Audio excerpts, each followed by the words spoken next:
buat Anda tim mencari fakta. Investigasi itu ada di diri Anda sendiri. Anda yang harus diinvestigasi sebenarnya. Nah juga Jangan menginvestigasi orang karena kesalahan ada di Anda sendiri. kalau bahasa kasarnya kalau ada kaca ngaca dulu. Iya. Bener nggak? Dari Canjolo sampai sekarang aja masih di situ.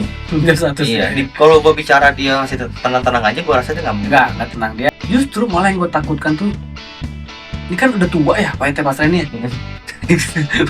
Iya. Gue sampai mati gitu maksud gue. Iya. Dia membawa kebohongan ini sampai akhir hayat hidupnya gitu. Itu yang gue sayangkan gitu. Iya.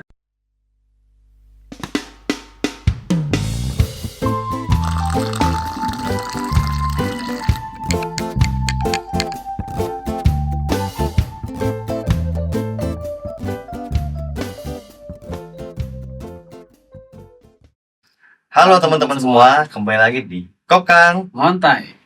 Seperti biasa, saya Koko dan Kang, kita hari ini mau ngapain, Kang? mau ngebahas kontroversi ya. Kontroversinya dari tim pencari fulus. Tim pencari fulus Ya. atau tim penebar fitnah? Kata netizen, kata gua. Di sini kita melihat tim pencari fakta udah bukan tim pencari fakta jadinya. Ya, Udah di luar relnya, udah bukan mencari keadilan lagi. Mencari siapa yang kuat, siapa yang duit. begitu ya. Iyalah, kalau bicaranya bukan keadilan, siapa lagi? Apalagi adil itu nggak melihat siapa yang kuat, siapa yang punya uang. Itu adil. Oke. Karena penegak hukum tuh ya tegak setegak-tegaknya gitu. Oke. Jadi nggak ngebela yang kuat, nggak juga ngebela yang lemah gitu. Di tengah-tengah dia adanya. Kalau kita lihat tim pencari fakta sekarang nih, dia yang dia gali itu bukan fakta dari kasus sebenarnya gitu. Oke. Jadi dia gali itu kasus di balik kasus ini. Kasus balik kasus ini. Ya, jadi kayak contohnya di dalam kasus ini ada diduga dari pihak terpidana itu melakukan suap. Jadi dia meminta kepada saksi untuk bersaksi yang bisa mengaburkan kasus ini demi menyelamatkan terpidana. Indikasinya seperti itu. Ada upaya penyelamatkan. Oke. Jadi kalau kita lihat ke situ ya, kan udah terpidana nih. Udah terpidana, dia ngapain lagi nyuap lagi gitu maksud gua. Iya. Udah terpidana loh. Gerasinya udah ditolak kan? Gerasinya juga udah ditolak gitu. Dan infonya upaya penyuapannya dari tahun kapan, Kang? 2016. Oh, berarti maksudnya di tahun mau sidang lah ya. Tahun mungkin di pada saat proses persidangan mungkin ya. Ada upaya penyuapan pada saksi agar diringankan atau agar agar bisa disetting lah istilah kasarnya sesuai maunya dari terpidana ini ya. Iya, harusnya tim pencari fakta ini mencari fakta nih. Kenapa ada suap? Kenapa ada indikasi ke sana? Harusnya dia baca dari kasus awal lagi dong. Ini kenapa nih anak bisa jadi terpidana nih? Itu dulu yang dinilai sama dia. Poinnya. Harusnya ya. Sebelum ke kasus di balik kasus itu yang gue bilang tadi. Kalau dia mencari fakta, berarti mencari fakta gimana dia bisa jadi terpidana pertama. Terus kejadian ini berdasarkan apa? Modusnya apa? Nah, itu yang dicari dulu. Ini sebelum ke sana dia udah masuk ke ranah tengah-tengahnya gitu. Iya. Di luar ranahnya malah kalau kata gue sih. Benar. Makanya gue agak bingung sih, Kang. Jadi awalnya tim pencari fakta ini katanya tim pencari fakta independen dan perusahaan netral, itu kan? Tapi nyatanya tidak netral. Kalau menurut pandangan kita ya, kacamata kita tidak netral. Jadi seolah-olah berat sebelah.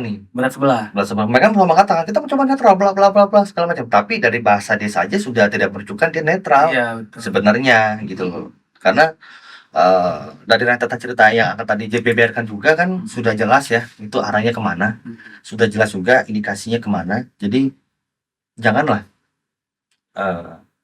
masyarakat itu nggak bodoh gitu maksudnya. Nggak bodoh untuk soal seperti itu karena terlihat sekali gitu loh. Jadi lebih baik nggak usah ngomong netral. Iya. Gitu. Mendingan kalian bentuknya tim pencari fakta. Fakta Peggy harus jadi tersangka umpamanya. Ya mendingan gitu kan sekalian kan. Jadi jangan ngomong tim pencari fakta, dan tuh ambigu jadinya tuh. Iya. Fakta apa yang kalian cari? Seolah-olah berat sebelah. Gitu kan. Jadi tim mencari fakta ini dia sekarang kan jadi kuasa hukumnya Pak RT ya. Pasren ya. Pak RT Pasren yang katanya Pak RT Pasren ini udah banyak intimidasi orang, banyak ancaman juga yang masuk ke Pak RT Pasren. Dan ada upaya penyuapan ke dia juga katanya kan, untuk mengakui bahwa anak-anak yang terpidana tersebut tidak tidur atau ada upaya penyuapan ke Pak RT itu juga kan, untuk mengakui bahwasan yang terpidana tersebut saat itu tidur di rumah Pak RT, gitu kan? Iya. Jadi sebenarnya ada memang beberapa pertanyaan dari pihak terpidana ke Pak RT ini. Pertanyaannya cuma sekedar pihak terpidana ini manggil Pak RT Pasren ini dengan panggilan Uwa ya. Uwa Pasren namanya. Uwa katanya. Kalau Uwa tahu yang sebenarnya, omongin aja apa yang sebenarnya terjadi. Dan jawaban Pak RT Pasren itu sama. Cuma saya nggak tahu apa-apa. Saya nggak mau tahu, itu urusan polisi. Nah itu kan. Berarti dia menempatkan dirinya bukan sebagai saksi karena nggak tahu apa-apa loh jawabannya kan. Saya nggak tahu apa-apa, saya tidak tahu menahu, dan bukan urusan saya itu. Dikasih sudah jelas ya. Nah itu udah ngapain lagi dijagain, jadi dikasih kuasa hukum lagi. Orang dia dada aja katanya diatur kan. Dada aja disuruh dulu. Nanti coba tampilin lagi. Itu dada aja disuruh, apalagi kesaksian kan. Nah, dada aja disuruh lagi kesaksian. Itu. Jadi pernyataan Pak RT Pasren sendiri udah mewakili status dia sebenarnya. Kayak saudaranya bilang, Pak, kalau tahu yang sebenarnya, ya bilang aja apa yang sebenarnya. Saya nggak tahu apa-apa. Ya, semuanya urusan polisi. Berarti yang ngatur semua polisi gitu. So, yang ngatur ya yang oknum gitu ya, yang ngatur semuanya gitu. Nah, di sini letaknya Pak RT Pasren sebagai saksi di mana? Kalau kita bilang nggak tahu, dia anak-anak itu tidur di rumahnya, mungkin bisa masuk akal menurut gua nih. Karena kan tempatnya bisa ya, rumah Pak RT sama anaknya Pak RT ini bisa nih. Kalau kemungkinan dia nggak tahu, bisa masuk akal. Mungkin dia tidur saat itu, dia istirahat, dia nggak sadar kalau teman-teman anaknya itu masuk ke rumah anaknya. Bisa jadi. Kalau dia jawab nggak tahu tuh, emang iya. Bisa. Tapi kan masih ada anaknya. Nah, dia kan tidur. Ini kan, ini jadi masalah kan. Masih ada anaknya. Anaknya yang tidur bareng-bareng sama yang terpidana tersebut, gitu. Ya anaknya mana? Sesimpel itu aja sebenarnya. Gitu. Jadi tolonglah, mau cari panggung boleh. Iya. Benar kan ya? Iya. Mau cari panggung boleh, tapi jangan terlihat bodoh juga maksud kita tuh. Benar nggak sih kan? Berangkatlah dari tujuan awalnya apa gitu. Iya. Cari fakta ya.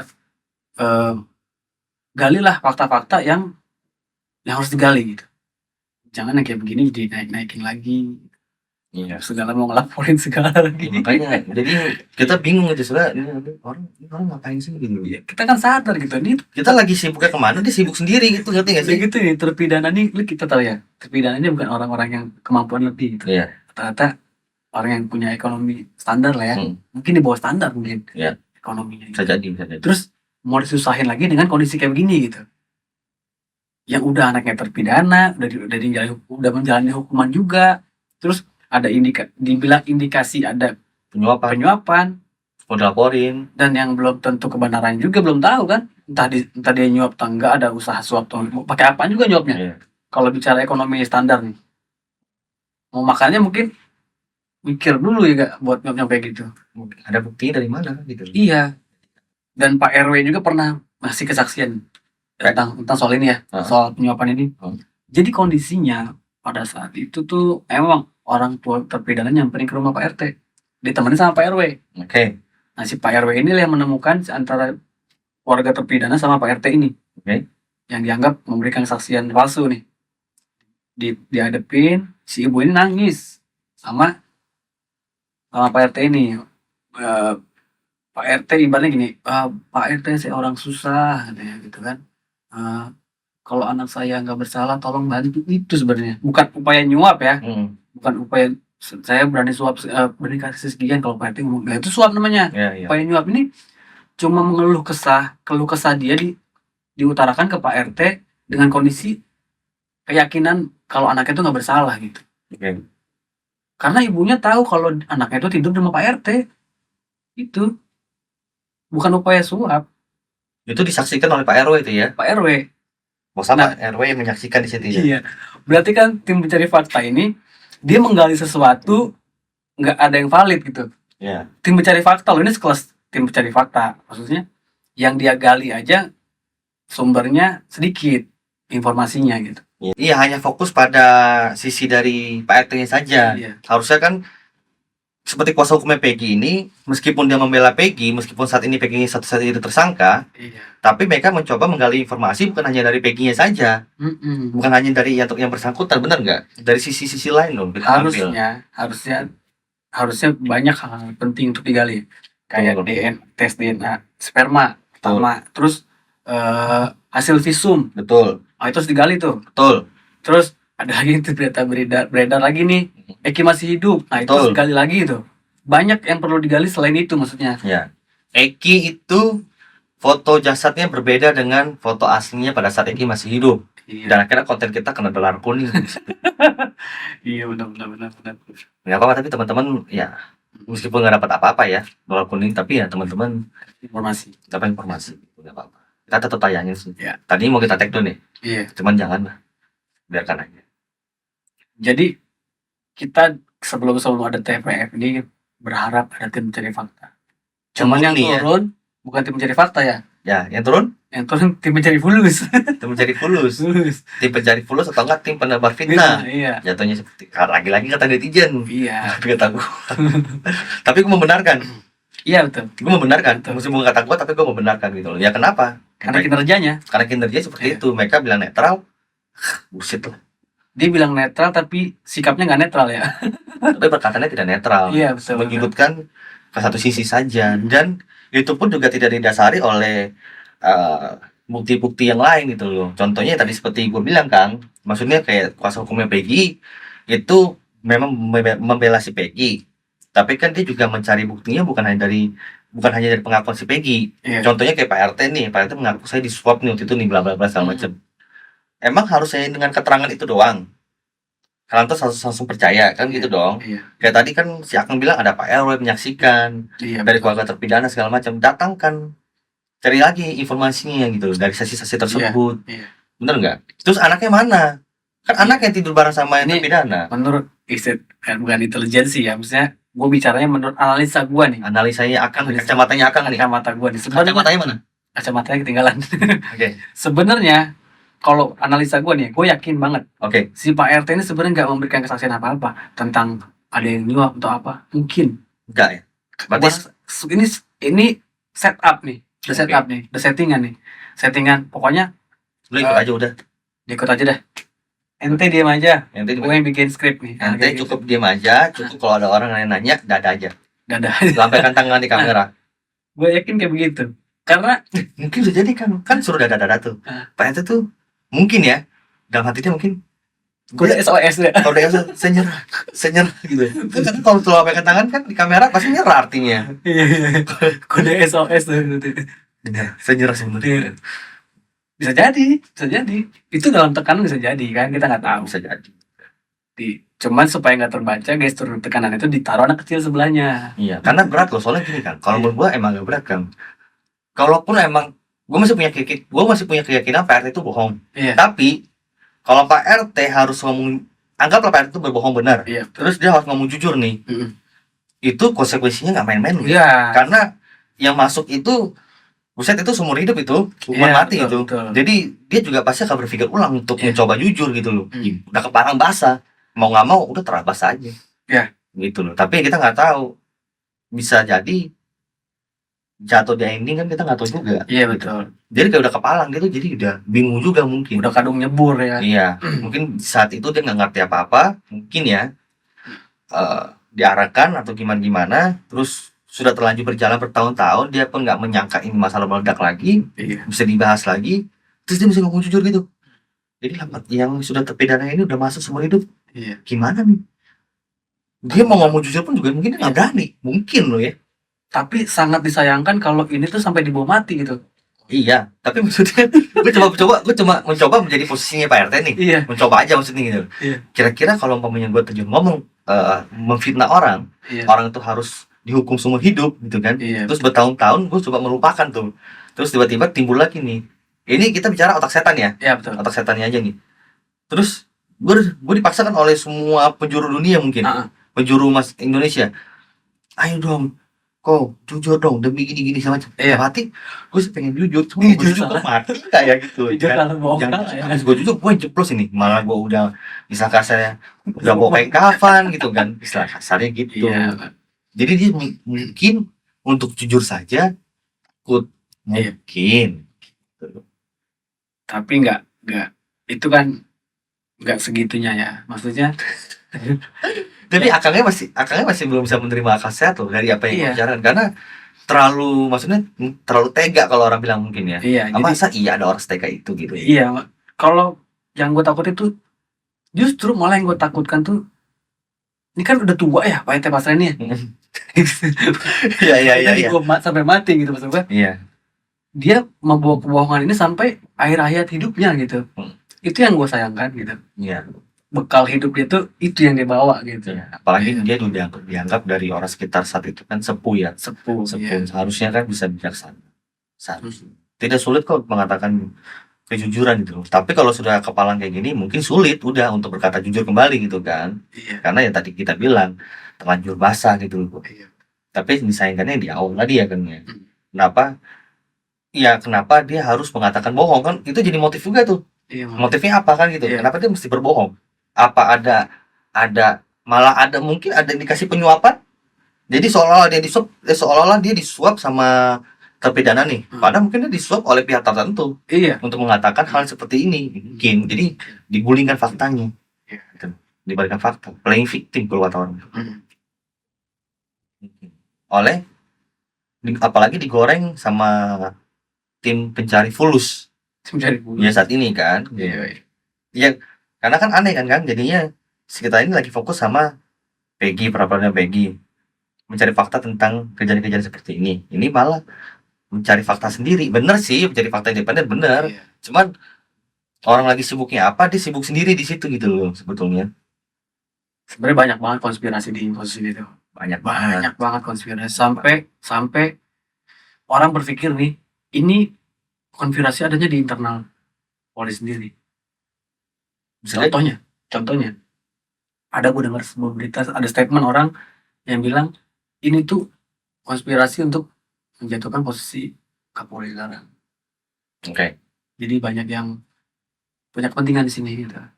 Apalagi ditonton politik nih. Nah, soalnya kita rendatin lagi nih, kalau kita bicara kasus yang melibatkan instansi ini ya, banyak kan tahun ini kan.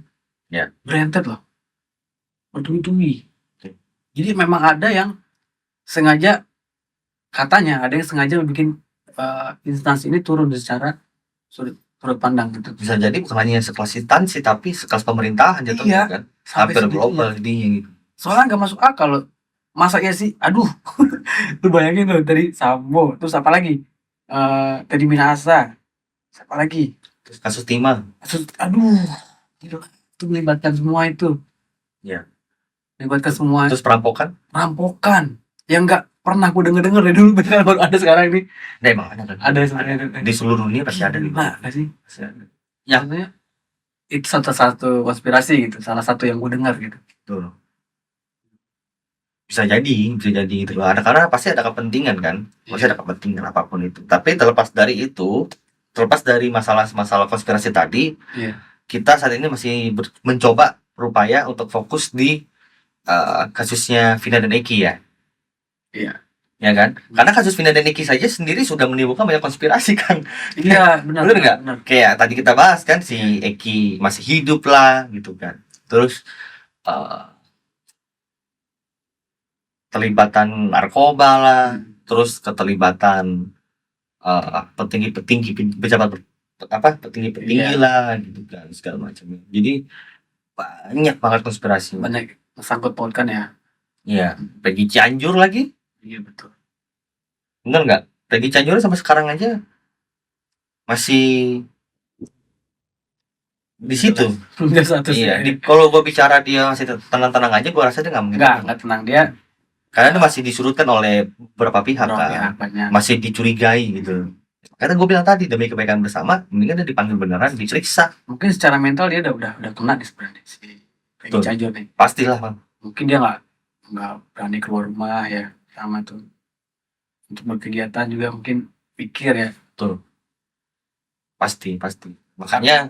Tapi ada cara gini. Kita kadang kalau ada masalah ya, kita belajar dari banteng. Banteng itu kalau ada badai, dia bukan lari. Dia bakal lewatin badai itu. Sampai badai itu lewat sama dia. Ya, walaupun sakit ya, walaupun penuh resiko gitu. Tapi cepat lewatnya. Lebih cepat ketimbang kita lari dan badai itu bakal ngejar terus gitu. Iya, akhirnya kelelahan. Iya, seperti seekor sapi. Iya, benar. Pernah dengar gitu ya. Bukan dengar dari si Deddy Corbuzier. Itu keren. Harusnya si Peggy Cianjur ini hadapin kalau lu memang gak bersalah, lu bukan Peggy yang disangka orang. Ya udah, maunya gimana? Biar kalau gue jadi lu ya, lu maunya gimana supaya lu puas nih? Perlu diperiksa, gue sudah diperiksa, gue yang datang nih. Mau datang kemana? Ke Mabes Polri? Oke, gue datang. Ke Polda, datangin aja. Mau diperiksa, nggak usah diperiksa, Pak, saya datang sendiri gitu. Nggak usah terus panggilan, saya datang lah gitu. Ya, atau mungkin konsultasi ya. Hadapin aja. Kalau emang nggak ada. Atau konsultasi dengan kuasa hukum, pasti banyak yang backup kok.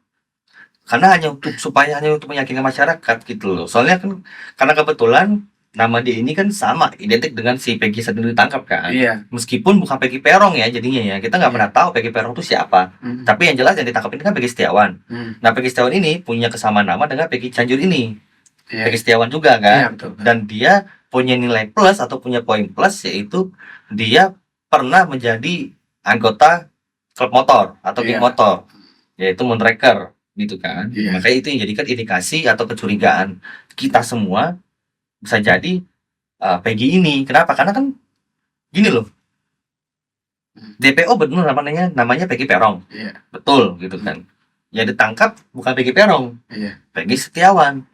Udah dikasih tahu ini bukan Peggy Perong, ini Peggy Setiawan nih istilahnya. Masih kekeh juga Peggy Setiawan yang mau dipegang. Oke, kalau benar-benar lu menyatakan DPO ini adalah Peggy Setiawan bukan Peggy Perong, ini juga ada Peggy Setiawan. Iya. Coba dicek dulu yang ini juga. Sama-sama dicek nih bareng-bareng kiri kanan. Karena kan Peggy Setiawan kan. Gitu. Kalau bicara Peggy Perong beda lagi ceritanya. Ya Peggy Perong itu ya siapa yang punya nama Peggy terus punya nama aliasnya Perong. Gitu kan. Gitu loh. Itu yang mencurigakan. Jadi harusnya diperiksa. Gue sih setuju sih diperiksa. Terlepas dia benar apa enggak, tapi setidaknya kalau sudah diperiksa, kalau enggak ya udah dia aman. Kelar. Tapi mungkin dia trauma juga, dia takut sama mungkin nasib dia sama kayak kuli bangunan. Iya, takut. Dia nggak salah, ujung-ujungnya direpet-repetin, nggak juga dia kan malah gua anak klub motor juga lagi gitu kan. Kalau yang ini aja nggak klub motor aja kena. Kalau sekarang kayaknya nggak sampai segitunya, soalnya sekarang nih kasus ini lagi dilihat oleh banyak mata ya. Nah itu nggak menjamin Kang. Sekarang aja tim pencari Pulus kayak mau siapa kayak mau dari tim penyidik dari Polda Jabar kayak ini kasus ini kan emang sudah banyak pasang mata yang melihat nih, yang mantau nih, tapi lihatnya sendiri masih kekeh kan.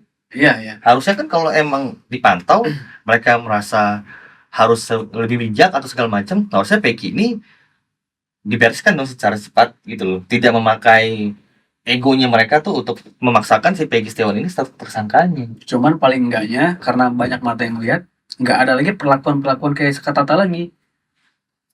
Bisa jadi. Seperti kita yang tahu, pernah ada pengakuan Sakatata disiksa lah di dalam BAP. Nggak mungkin menurut gue sih. Karena Peggy Cianjur ini kan namanya kan sudah disukan kan sudah lumayan lama nih. Dan sudah banyak juga yang mencoba menyambanginya gitu kan. Jadi menurut gue sih enggak, kecuali Peggy Cianjur ini nih belum dikenal orang nih, kita juga belum ngeh nih, tiba-tiba nongol nih dia nih, dicomot nih, itu beda cerita nih. Karena dia sudah pernah disambangi dan sudah istilah kasarnya sama Kang Deddy sama beberapa juga ya. Iya betul. Itu udah nggak mungkin sih kalau menurut gua ya, nggak mungkin. Tapi Indonesia ini apa sih yang nggak mungkin? Semuanya mungkin terjadi kan gitu loh sih. Dan gue bilang kalau nangkap orang dulu baru dijadikan tersangka, seperti yang pernah gue bilang kan, bisa jadi besok-besok bukan Peggy Setiawan jadi korban, yang kita pun bisa kena juga. Iya. Kita semua yang ada di sini bisa jadi. Jadi ya itu termasuk konspirasi yang gue dengar lagi nih. Gue ada dengar jadi konspirasi nih. Kalau sampai ini kasus Peggy, contoh kasus Peggy dan kasus-kasus lain yang udah kita lihat ya, yang melibatkan ini, sampai ada terjadinya anggaplah kerusuhan lah, atau demo besar-besaran, ini bakal jadi brutal. Ya, pasti akan menggulingkan pemerintah tertentu. Kita aja nggak bisa bersuara kayak gini. Yang terlibat bukan hanya instansi lagi, soalnya udah umum. Ada yang pro, ada yang kontra kan. Orang nggak bisa menyuarakan kebenaran lagi secara bebas. Tidak bebas berpendapat lah ya. Intinya begitulah ya. Mau terlepas benar atau salah, tidak bebas lagi berpendapat. Betul. Dikekang semuanya. Mau orang yang bicara kebenaran, apalagi bicara yang salah kan gitu. Itu konspirasi sih sebenarnya. Tapi gua harap tidak terjadi di Indonesia. Mudah-mudahan tidak terjadi dan semuanya bisa kelar. Soalnya ini semuanya yang gue bilang konspirasi itu udah sampai ke KPI ya. Jadi KPI salah satunya udah mengikuti sistem konspirasi nih. Jadi banyak konten kreator yang nggak boleh berhubungan investigasi, terus konten ada peran jahat, disensor segala macam. Itu udah masuk barangnya terus itu tuh. KPI itu apa sih? KPI itu apa sih kan sebenarnya kan? Komisi Perfilman Indonesia ya. Penyiaran Indonesia ya. Ya itu tugasnya ngapain sih? Tugasnya memfilter sebenarnya. YouTube itu bukan punya dia kan? Bukan lah. Ya kan? Gitu. Jadi mau ngapain gitu maksudnya? Kalau TV nasional oke lah gitu. YouTube itu berbasis online, bukan TV. Jadi mungkin TV kan nggak laku kali ya. Bisa jadi. Ya, jadi dia cari kerjaan lain. Soalnya sekarang TV ini source-nya, sumbernya itu yang dari YouTube. TV itu sekarang. Ya TV aja sekarang larinya ke YouTube kan. Ke YouTube juga. Terus urusannya YouTube itu apa? KPI. Lu tugas lu ngapain sih sebenarnya, gue juga nggak ngerti. Iya, tiba-tiba nimbrung gitu kan. Iya, maksudnya tiba-tiba nimbrung bikin aturan gitu. Ini kalau sampai benar kejadian ditetapin peraturan sih kacau sih menurut Indonesia. Bobrok banget sih. Iya. Bener nggak sih? Bobrok banget gitu. Ya, kita berharap aja ada hero yang menyelamatkan gitu. Tuh bayangin kan di TV aja tetes sapinya disuruh sensor. Iya. Iya benar. Bener nggak? Iya. Soalnya beberapa peraturan KPI udah masuk ke YouTube juga, Pak. Ya. Ya gue harusnya dari pihak YouTube sih bisa lebih bijak ya. Gitu. Kenapa? Karena ya mungkin mereka melihat pertumbuhan YouTube ini lebih pesat gitu kan. Sehingga beberapa orang meninggalkan TV pada umumnya ya, TV pada umumnya. Bahkan ya tadi akan bilang beberapa tayangan TV sekarang sudah dilarikan ke YouTube. Hampir orang udah nggak pernah lagi nonton YouTube. Itulah membuat gue indikasi awalnya KPI itu udah gak ada kerjaan karena TV sudah mulai nggak laku. Iya. Makanya ikut-ikutan di mungkin gak ada kerjaan TV. Ikutan-ikutan di YouTube gitu. Iya. Biar ada kerjaan. Jadi wah ini masa-masa akhir gue jabatan, gue ngapain gue ya kayak gitu mungkin ya. Bikinlah inilah kayak gitu mungkin. Ya karena TV-nya udah nggak laku. Iya. Hiraukan itu ya. Gue sih nggak ya biarin aja lah. Jadi semoga aja tidak terrealisasi gitu. Jadi tadi kita bahas dari mulai pencari fulus, konspirasinya, sama aturan KPI. Kesimpulannya apa jadi Niko? Kesimpulannya? Sebetulnya gue juga bingung sih. Iya. Karena kasus ini belum sampai di ujung gitu loh. Jadi belum ada kesimpulannya sebenarnya sih kan. Masih blunder, masih banyak orang yang mencari panggung, masih banyak orang yang punya kepentingan tertentu ya dari beberapa pihak, sehingga masih menimbulkan polemik kalau menurut gua. Belum ada ujungnya di masalah ini. Oke. Kalau saya kesimpulannya, buat Anda tim mencari fakta, investigasi itu ada di diri Anda sendiri. Anda yang harus diinvestigasi sebenarnya. Jangan mau investigasi orang karena kesalahan ada di Anda sendiri. Iya. Kalau bahasa kasarnya, kalau ada kaca ngaca dulu. Iya. Bener nggak? Oke. Iya. Oke. Saya Koko dan Akang. kita pamit undur diri. Sampai ketemu di konten-konten kita selanjutnya. Bye-bye.